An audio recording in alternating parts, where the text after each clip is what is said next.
Iginiit ni Pangulong Ferdinand R. Marcos Jr. na hindi pagpatay ang solusyon sa problema sa iligal na droga. Yan ang sentro ng balita ni Mela Lesmoras.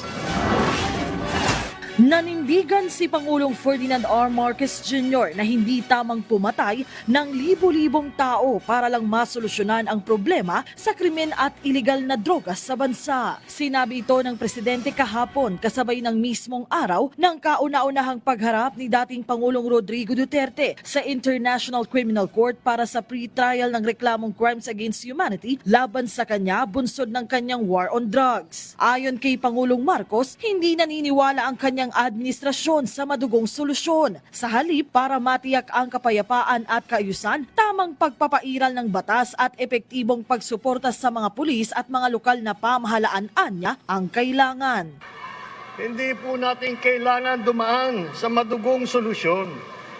Wala po sa amin ang naniniwala na ang solusyon sa krimen at saka sa droga ay ang pumatay ng libo-libo na kapwa nating Pilipino. Hindi po tama yun.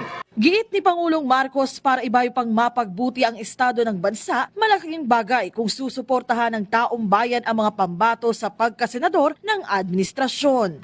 Malinaw po ang direksyon ng aming alyansa. Ito ay para sa kaunlaran, para sa kapayapaan, para sa pagpapaganda ng buhay ng bawat Pilipino. Mela Lesmoras para sa Pambansang TV sa Bagong Pilipinas.